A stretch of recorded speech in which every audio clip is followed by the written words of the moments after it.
है अकीदा है कि आप नियत करिए और रास्ता खुद ब खुद खुलता ग्राउंड है। पे जब हम खुद गए, जब हमारी रिलीफ फर्स्ट टाइम देखी, हमने वहाँ पे ऑब्जर्व किया, सबके पैरों में काफी वॉन्स थे। हम जुड़े हुए हैं, सारे कम्युनिकेशन वहाँ से हो रहे हैं, कौन कहाँ जा रहा है। ये एक्चुअली महाराष्ट्र के ऊपर कहेंगे ना, एक कुदरत का तोहफा है कि लोग एक दूसरे के लिए हाथ सरकार को होनी, जो हमारी सरकार है वो इस मुद्दे को गहराई से ले। हेलो फ्रेंड्स, मैं इकबाल जुबेरी। इस वक्त मैं मौजूद हूँ बेल बाज़ार में। यहाँ पे रात के तकरीबन 1 या 1:30 बज रहे हैं और एक कुर्ला वाइस की तरफ से कोकन की तरफ जो रिलीफ कैंप का सामान जा रहा है, उसका हम लोग कवरेज करने के लिए आए हैं। ये कुर्ला वाइस टीम जो बहुत एक्टिव है सोशल वर्क वगैरह में, तो इनकी तरफ से ये रिलीफ का सामान जा रहा है कोकन में। तो आइए जानते हैं इनकी डिटेल्स, क्या क्या सामान लेके जा रहे हैं और किस तरह कहाँ पहुँचाएंगे। हेलो, नमस्कार सर। सर आपका इंट्रोडक्शन देंगे? पहले तो मैं अपना इंट्रोडक्शन देने के बजाय मैं अपनी ग्रुप का दूंगा। हम सर मैंने कुर्ला वॉइस का इंट्रोडक्शन तो दे दिया है और हमारे चैनल पे कुर्ला वॉइस को जानते हैं सब।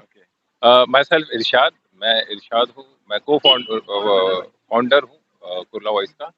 और कुर्ला वॉइस जो है पिछले 9 साल से अपना काम अंजाम दे रही है और हमारा काम ही यही है कि ऐसी जगह पहुँचे जहाँ कोई ना पहुँचता हो या जहाँ ज़रूरतें ज़्यादा हैं। हम उस चीज़ को फाइंड आउट करते हैं ग्राउंड पे और वहाँ पहुँच के वहाँ की ज़रूरतों को पूरा करने की कोशिश करते हैं। सर अभी ये आपकी कितना और ट्रिप है? इससे पहले कितने ट्रिप कर चुके हैं आप रिलीफ पे? देखिए, रिलीफ अगर कोकन की रिलीफ की बात कर रहे हैं अगर आप, तो कोकन रिलीफ जब स्टार्ट हुआ था यहाँ से बॉम्बे से, तो उस वक्त हम गए नहीं थे, लेकिन यहाँ से हमने 500 बॉक्स जो है बिस्किट्स के भेजे थे कोकन। और उसके बाद जो हम सेकेंड ड्राइव में हम खुद गए थे, सेकेंड ड्राइव में हम खुद गए थे, जिसमें हमारी मेडिकल की टीम गई थी। हमने काफ़ी ऐसी चीज़ें लेके गई थी, क्योंकि अनाज वगैरह तो ऑलमोस्ट सारे लोग लेके पहुँच रहे हैं कि खाने पीने की दिक्कतें, लेकिन उसके अलावा भी बहुत सारी चीज़ें हैं, जैसे मेडिसिन हो गई, वुमेन्स की बहुत सारी ज़रूरत की चीज़ हैं और बच्चों की चीज़ें हैं। हमने उस बच्चों को और वुमेन्स को ज़्यादा फोकस किया था और मेडिकल पे ज़्यादा फोकस किया। हमने चिपलून और जो उधर पे महाड़ और 3-4 एरियो में हमने भी विजिट किया था। तो हमने वहाँ पे देखा कि राशन तो बेहिसाब है। वहाँ राशन की कोई कमी नहीं है। वहाँ ज़रूरत के जो सामान है, बर्तन हो गया, कपड़े, लेडीज अंडरगारमेंट, बच्चों के ड्रेस वगैरह और जेंट्स लोग के जो ड्रेस कपड़े वगैरह और मतलब किचन के आइटम्स वगैरह उसकी रिक्वायरमेंट थी और मेडिसिन वगैरह की रिक्वायरमेंट थी। तो ये जो आप रिलीफ का सामान लेके जा रहे हैं, तो इसमें ये सब है? देखिए, ये हमारा फिजिकली जो हमारी टीम का है, ये सेकेंड राउंड है। हमने परसों के दिन जो है, परसों हमने अप्रॉक्सीमेटली 74,000 की मेडिसिन जो है डिस्पैच की थी यहाँ से। और कल जो है अल्हम्दुलिल्लाह हमारे यहाँ से जो है 500 कुरान जो डिफरेंट डिफरेंट लैंग्वेजेस में है, क्योंकि वहाँ सारी चीज़ें बह गई है। 500 कुरान और 1000 मुसल्ला गया है। और आज जो हम जा रहे हैं, इसमें हमारा सबसे टॉप का जो प्रायोरिटी है, ये हमारी मेडिकल टीम है। हमारे साथ डॉक्टर की टीम है, स्पेशलिस्ट है हमारे पास। अप्रॉक्सीमेटली इस वक्त गाड़ी के अंदर 1 लाख रुपीज़ का मेडिसिन है। तो ये जो डॉक्टर्स है आपके ये साथ में है? हाँ बिल्कुल।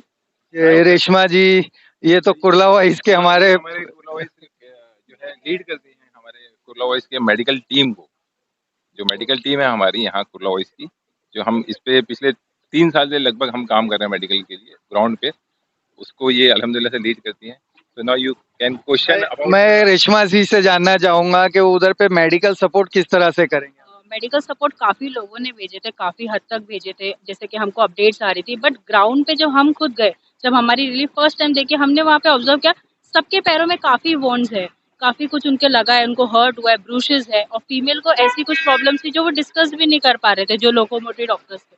तो हमने उस चीज पे फोकस करके, तो फिर मैंने यहाँ से फिर हम लोग की सेकेंड रिलीफ भेजी, यानी वहाँ पे डॉक्टर से हमने कॉन्टैक्ट किया कि आपको क्या क्या सामान चाहिए, जो क्योंकि हमने भी कुछ पर्टिकुलरली वहाँ पे ऑब्जर्व किया था। तो उन्होंने हमको बताया, फिर हमने यहाँ से, जैसे कि सर ने बताया, हमने यहाँ से फिर 74,000 रुपीज का हमने मेडिकल रिलीफ भेजा।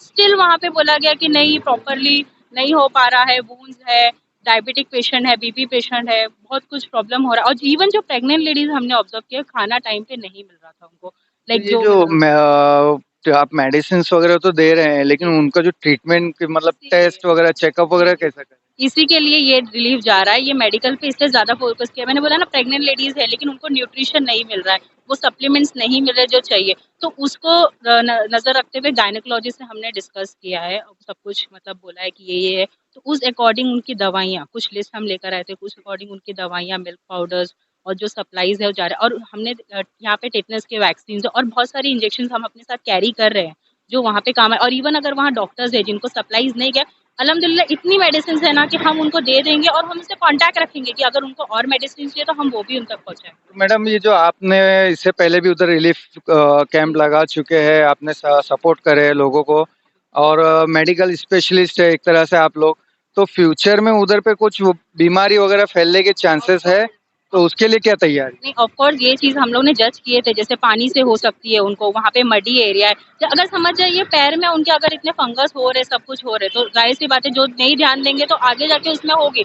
तो स्किन स्पेशलिस्ट ऑलरेडी वहाँ पे गए थे, डॉक्टर कुमैल हमारे इधर से भी है पैनल में, वो वहाँ पे गए थे, उन्होंने काफी ट्रीट किया, ऑब्जर्व किया। इसके बाद में मेगा मेडिकल कैंप किया जाएगा वहाँ पे, जैसे कि अभी ये सब अभी तो रिलीफ के सामान, रिलीफ एसेंशियल्स सबसे ज्यादा हमने कैरी किए थे, जिसमें सैनिटरी से लेके हर बारीक से बारीक चीजें थी, क्लीनिंग आइटम थे, सब थे, टॉयलेटरी थे, सब कुछ थे जो वहाँ पे पहुंचा था। और जाहिर सी बात है मेगा मेडिकल कैंप करने का भी प्लान है, इसी के लिए कंटिन्यू रिलीफ मेडिसिन की हमारे साइड से जा रही है।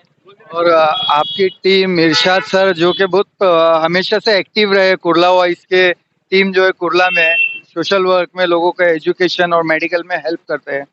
इन फ्यूचर उधर पे आपका जैसे मेगा मेडिकल वगैरह लगाते हैं, अगर आप कैंप लगाते हैं और कुछ मतलब हायर टाइप के कुछ ट्रीटमेंट वगैरह करने का जरूरत पड़ता है तो आप उसको कैसा करेंगे? लेटेस्ट ही हमारे पास एक आया था कि को हमने वहाँ पे ऑब्जर्व किया था, कोई कैंसर पेशेंट थे, हमने ऑब्जर्व किया था, हमने उनके पास कोई फाइल सब कुछ बह गया, एक फुटवेयर भी बह गई तो समझिए ना कुछ नहीं है उनके पास। तो स्टार्टिंग से उनको करना पड़ेगा। हमने कॉन्टैक्ट नंबर लिया लेकिन कॉन्टैक्ट हो नहीं पा रहा था। एनी हाउ हमने ट्राई किया कॉन्टैक्ट, और इंशाल्लाह अगर वो जैसे अपडेट होता है ना मैं जरूर उसको शेयर करूंगी कि किस तरीके से हम कर भी सकते हैं। इरशाद सर मैं आपसे एक सवाल पूछना चाहूंगा, ये जो आपकी टीम है ये जिस तरह से मतलब फाइनेंशियली कैसा अपने आप को मैनेज करते हैं?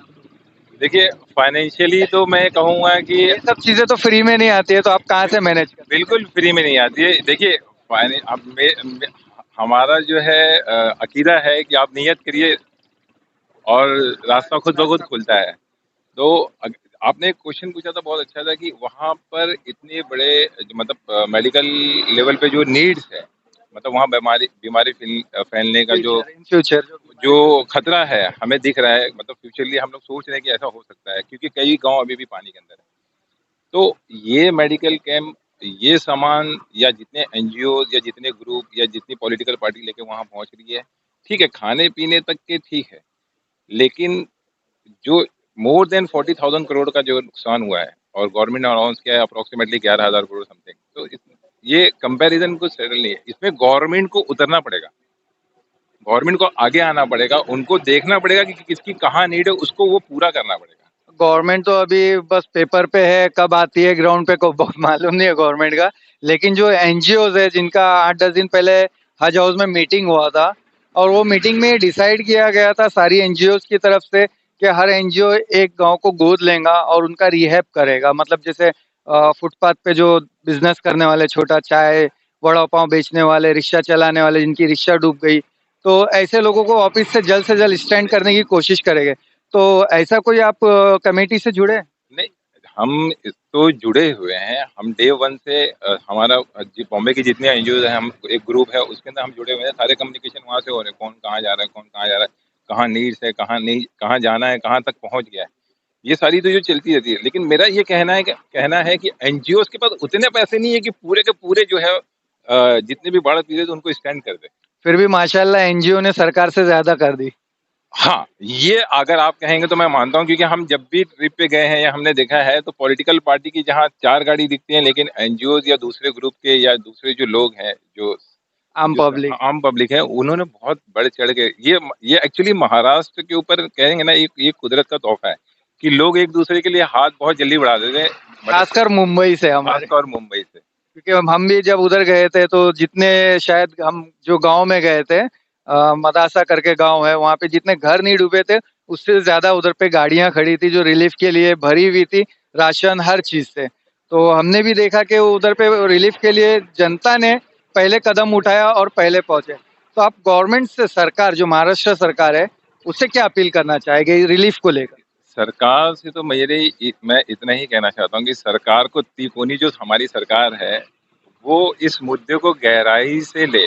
सिर्फ जो है हेलीकॉप्टर से या अपने पर्सनल चैटर से वहाँ जाके विजिट करना, ये मतलब ये पॉलिटिकल हिस्सा हो सकता है।